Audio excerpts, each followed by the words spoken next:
Earth signs, tignan po natin kung ano ang mensahe para sa iyo ngayong araw. Keep in mind po na ito ay general reading lamang, so hindi po lahat ay makaka-relate, so be open-minded. Sa mga hindi po nakasubscribe dito sa ating channel, please subscribe na po kayo and palike na din po ng ating video. At sa mga nais pong mag-avail ng ating private readings, ng ating Evil Eye Amulet, ng ating Cures Bracelet, makikita nyo po yung link sa description box. Tarot Intentions by Aliana Reyes. Okay, tignan po natin kung ano yung mensahe para sa'yo ngayong araw na ito. We have called. Yan, may tatawag ba sa'yo? Or parang feeling mo meron kang isang gawain na tinatawag ka na talaga ng gawain mo na yon. Some of you naman po is pwede po na you are into spirituality. Yan po, mas nakikilala mo na yung sarili mo. You are being called na ito yung tahakin mong path. Earth signs. Tignan natin ano pa yung mensahe para sa'yo. Ayan po, pwedeng may mga pinag-aaralan kayo ngayon regarding man yan sa spirituality, regarding man po yan sa inyong career. Nakita ko din naman dito na you are engaging with this matter. Tignan natin ano pa yung mensahe para sa'yo. Ano pa po yung mga pwedeng dumating kay Earth signs, Taurus, Virgo, and Capricorn. Meron dito parang sobrang hilig nyo sa maanghang. Hindi ko alam kung sa maanghang nga ba yun. Basta parang pag may nakain kayo is humihilab yung tiyan nyo. Or parang, di ko alam kung nanlalamig ba or umiinit yung tiyan nyo. Ganun yung nafe-feel ko. Basta parang pag may nakain po kayo. We have Two of Wands. Meron tayong Ten of Pentacles. And we have the Magician. Ayan nga, tignan nyo. Ang ganda po ng inyong energy. Sabihin natin, baka meron yung ipa po sa inyo. Is meron talaga kayong gustong bilhin na isang bagay. So, pwede po na ngayong araw. Hindi talaga kayo mapapakali hanggat hindi ninyo nabibili yon.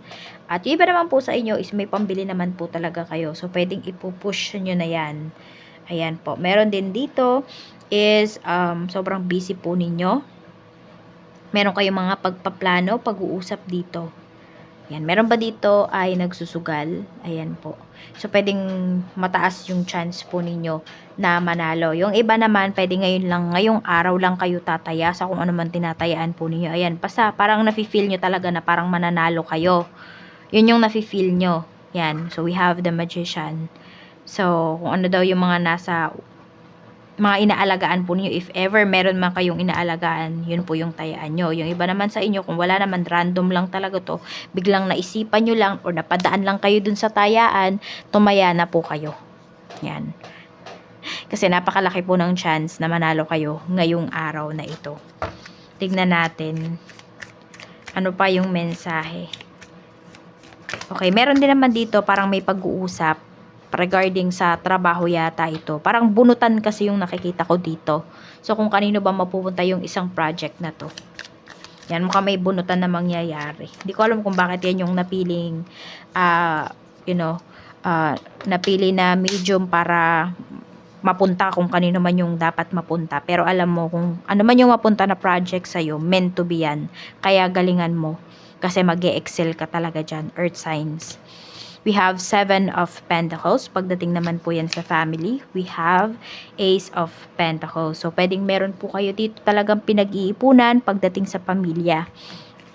Meron din ako nakikita pala dito. Isang family members po ninyo, pwedeng nagtitake siya ng maintenance. Six of Swords. Ayan. Tingnan natin. We have the Hermit. Okay. So, parang tahimik lang kasi to. Pwedeng parents mo to, Earth signs. Hindi sila nanghihingi talaga sa'yo kapag paubos na yung kanilang medicine. So, magkusa ka na lang kasi parang hindi talaga magsasalita ito. Itong parents mo. Alam mo yung parang hindi sila magsasabi sa'yo kahit napaubos na yung gamot. Nahihiya. Yun yung nakikita ko dito. Kaya ayan po, kung meron ka sa family members mo na nagagamot, magbigay ka na lang ng kusa. Kasi may nahihiya po dito. Tapos, meron din naman sa family members mo is pwede po na nagbabalak na umalis. Pwedeng manghiram sa'yo to ng pera. Hindi ko alam kung ikaw ba ito or isa sa family members mo. nagbabalak na mangibang bansa. So, pwedeng sa'yo hihingi ng tulong yan. Nasa sayo na lang kung tutulungan mo ba talaga. Tignan natin pagdating naman po sa iyong, ayan, taong makakasalamuha. We have Knight of Swords, meron tayong King of Pentacles. Okay, so yung mga taong makakasalamuha mo dito is pwedeng may mga pagka-impulsive. Kaya din nga yung iba po sa inyo is pwedeng meron kayong bibilhin ngayong araw or may pagkakagastusan po kayo. So pwedeng mahawa kayo, hindi na kayo mag-isip-isip. Meron dito kasi pwedeng kasama mo talaga to ngayong araw. So parang pag meron siyang gustong bilhin, ayun, bibilin niya talaga. Meron din naman po dito, pwede na mag-withdraw ngayong araw. So baka magpasama yan sa inyo. So marami kayong makikitang pera ngayong araw na ito. So we have naman 5 of Cups pagdating po sa iyong love life. And we have 2 of Cups. So, merong nagsisisi po dito. Yan yung energy na pinapakita. Earth signs, may nagsisisi dito na nasaktan ka niya. So, pwedeng minamanifest ka ng taong to. Ayan o. Kasi ito o, ang dami niyang regret sa life. At nagre-regret siya isa doon dahil sa hindi ka niya pinaglaban or iniwan ka ng taong to or sinasaktan ka ng taong to hanggang ngayon. Alam mo yung nasasaktan ka niya pero minamanifest ka niya. Yun yung nakikita ko dito. Siguro ayaw ka niya talagang mawala sa life niya. Kaya ganyan yung ginagawa niya. Yan. Kontra yung ginagawa niya. O, kasi kung patuloy ka pa rin niyang nasasaktan, tapos, ayan, kung may pinapagawa man siya about sa'yo, gayong maman yan, anumang spell yan, so, nakokontra siya. Kasi, pwedeng nandoon yung energy na hindi mo na-feel na pinapahalagahan ka niya. O, tsaka sa, kasi, sa fear energy, sa fear frequency nanggagaling yung taong to. Okay? Kaya kung may pinapagawa man siya, pwedeng hindi yun umi-effect. Or ikaw man yan, earth signs, may pinapagawa ka towards your person, hindi siya effect. Kasi sa fear energy kayo nanggagaling. Si person mo, ganun din. Tingnan natin, dapat kasi sa love frequency. Kahit may minamanifest lang po kayo, dapat sa love frequency, nandun yung frequency nyo. Hindi dapat sa fear, sa anger, sa envy, hindi dapat doon. So, tingnan natin pagdating naman sa iyong kaperahan. Kaperahan naman po, Spirit Guide. Kamusta?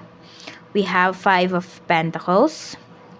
We have 3 of Pentacles. So, nakikita ko dito, yung iba po sa inyo, maaaring makarecover talaga kayo sa inyong mga financial losses. Hindi siya mabilis, pero pwedeng unti-unti po yan. So, ngayong araw, pwedeng magigain kayo ng masigit pa po sa sinesweldo ninyo sa isang buwan.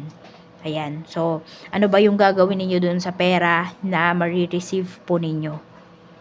Yun. Siguro yun yung magsasalba po talaga sa inyo kung ano ba yung gagawin ninyo sa pera na marireceive ninyo ngayon or sa ano bang gagawin nyo sa pera na hawak ninyo ngayon. Kasi pwede nyo po talaga yung mapalago. Tignan natin ano pa yung mensahe pagdating naman po sa negosyo. Sa negosyo, we have Knight of Cups. Meron tayo ditong 7 of Wands. Okay, so may mga nag-aalok sa'yo dito. Hindi ko alam kung may nag-aalok ba sa'yo dito na, uy, tara, try mo dito sa lugar namin. Or try mo sa lugar na to na mag-business. Wag muna daw. Ayan, no. Kahit na meron, siguro more on kung may, kunwari, merong, siguro wag kang kukuha ng pwesto. Kung may nag-aalok man sa'yo dito na lumipat ka ng pwesto. Kasi yung iba po sa inyo, sabihin natin, 'di ba, kung nafi-feel mo kaya mo naiisipan 'yan kasi hindi masyadong maganda yung kinalalagyan mo ngayon. Parang mas hindi ka magiging okay dun sa lilipatan mo. So ang gawin mo ganito sa isang baso, yung baso na walang kahit na anong design. Lagyan mo 'yun ng tubig, halos punuin mo. Tapos maglagay ka ng isang kutsarang asin, yung rock salt po. Tapos ilagay mo siya sa gitna ng pwesto mo. Ayan, for 24 hours. Tapos, the next day, ayan, after 24 hours, itapon mo po. Sa bowl or sa lababo. Ay, sa bowl pala or sa lababo. Yun po yung gawin mo. Oo.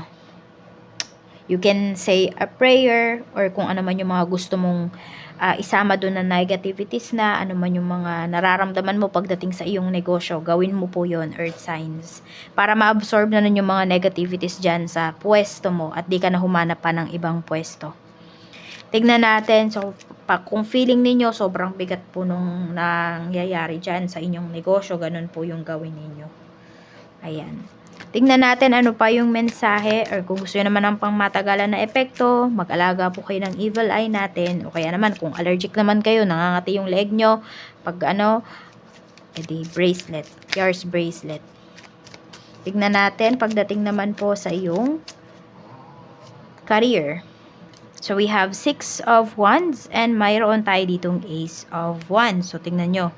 Mayroong pinapakita dito na pwedeng yung iba sa inyo, bagong career po ito. Pero more on, ayan, meron kasi dito ma-hired po kayo. So, pwedeng may tatawag talaga sa inyo ngayon. Tapos, for final interview na kayo. Meron din po dito, ma-hired. Meron dito, mapopromote po kayo ngayong araw. Yan. Basta meron kayong good news na marireceive pagdating sa inyong career. As in, wala po kayong pagsisisihan dito. Tingnan natin ano pa yung mensahe, Spirit Guide. Mensahe pa po natin for Earth signs, Taurus, Virgo, and Capricorn. We have Cupid's arrow. Sabi, have faith. So, ano ba yung mga pinapaniwalaan ninyo? Diba kung naniniwala kayo na may darating na pera sa inyo, you're almost there. Nandun na kayo. 'Di ba? One step ahead na. One step forward na kayo. 'Di ba? Sabi dito, have faith, love is coming, surprise, invitation, or meeting, and hesitation. Pero kung nakakaramdam po kayo ng hesitation or pagdadalawang isip doon sa mga gagawin po ninyo, medyo back off muna kayo. Huwag muna kayong kumilos. Ayan. Pakiramdaman nyo din po yung paligid po ninyo. Ano ba yung intention ng mga tao sa inyong paligid? So, pwedeng meron dito, maiimbitahan po kayo.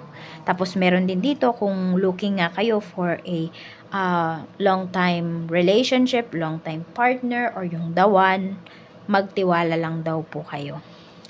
So, malakas kasi yung brain natin talaga. Kaya huwag kayong mag-iisip ng negativities most of the time. So, dapat positive talaga yan. Vibrate higher. 20, 15, 43, 33, 18, and 37. Yan po ang inyong lucky numbers. Maraming salamat, Earth signs. Mag-iingat ka po always, and more blessings to come.